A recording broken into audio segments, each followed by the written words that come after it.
क्या उत्तर प्रदेश में अखिलेश यादव सत्ता संभालने जा रहे हैं? क्या बाबा योगी आदित्यनाथ की फिर से वापसी हो रही है? इन सवालों का जवाब अब जल्द ही मिलने वाला है, क्योंकि यूपी की जनता ने अपना फैसला सुना दिया है। यूपी में 7 चरणों में मतदान पूरा हो गया है और सभी प्रत्याशियों की किस्मत ईवीएम में कैद हो गई है, जिसके नतीजे 10 मार्च को आ जाएंगे। करीब 1 महीने तक चले चुनाव में किस जगह क्या समीकरण रहा और किस चरण में कितना मतदान हुआ, पहले ये समझिए। पहले चरण में 10 फरवरी को पश्चिमी यूपी के 58 सीटों पर मतदान हुआ, जिसमें 60.17% मतदान हुआ। जाट बेल्ट वाली इन सीटों पर बीजेपी के सामने सपा गठबंधन बड़ी चुनौती रहा, क्योंकि यहां जाटों की नाराजगी ने सारा समीकरण बिगाड़ दिया। बात दूसरे चरण की करें तो दूसरे चरण में 14 फरवरी को 55 सीटों पर मतदान हुआ, जिसमें 62.52% मतदान हुआ, जबकि 2017 के चुनाव में यहां 65.53% वोटिंग हुई थी। इस तरह से इस बार 3% कम वोटिंग हुई। 2017 के चुनाव में जब मतदान में इजाफा हुआ था तो इसका सियासी फायदा बीजेपी को मिला था, वहीं सपा और बसपा को नुकसान उठाना पड़ा था। उत्तर प्रदेश विधानसभा चुनाव के दूसरे चरण के 9 जिलों में 55 सीटों पर उतरे 586 उम्मीदवारों की किस्मत ईवीएम में कैद हो गई। वहीं तीसरे चरण की वोटिंग 20 फरवरी को हुई, जिसमें 59 सीटों पर मतदान हुआ। इस चरण में कुल 61.61% लोगों ने अपने मताधिकार का इस्तेमाल किया। ये परसेंटेज 2017 के विधानसभा चुनाव से थोड़ी कम है। ललितपुर, एटा जैसे जिलों में सबसे ज्यादा वोटिंग हुई। 2017 के विधानसभा चुनावों में इन सीटों पर 62.21% वोटिंग हुई थी। इस चरण में कई ऐसी सीटें थीं जिन्हें समाजवादी पार्टी का गढ़ माना जाता है। तीसरे चरण के बाद 23 फरवरी को यूपी में चौथे चरण का मतदान हुआ, जिसमें 9 जिलों की 59 सीटों पर वोट पड़े। इस दौरान मतदान केंद्रों पर मतदाताओं का भारी उत्साह दिखा। सुबह से ही बूथों पर मतदाताओं की लंबी कतारें रहीं। इस चरण में रुहेलखंड से लेकर तराई बेल्ट और अवध क्षेत्र के 9 जिलों की 59 सीटों पर वोटिंग हुई।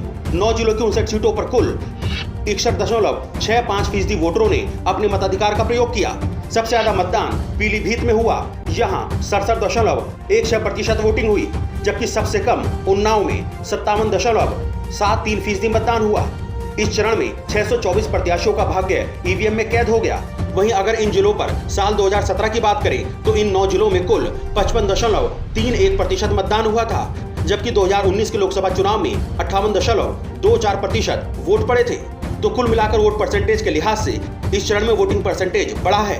जिसका फायदा किस पार्टी को मिला, ये 10 मार्च को साफ हो जाएगा।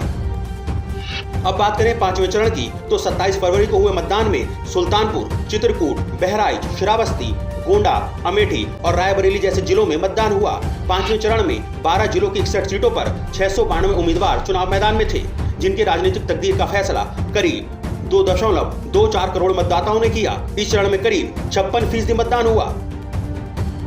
वहीं 3 मार्च को उत्तर प्रदेश में छठे चरण का मतदान हुआ। इस चरण में बलरामपुर, अंबेडकर नगर, सिद्धार्थनगर, बस्ती, संत कबीर नगर, महाराजगंज, कुशीनगर, गोरखपुर, देवरिया और बलिया जिले शामिल थे।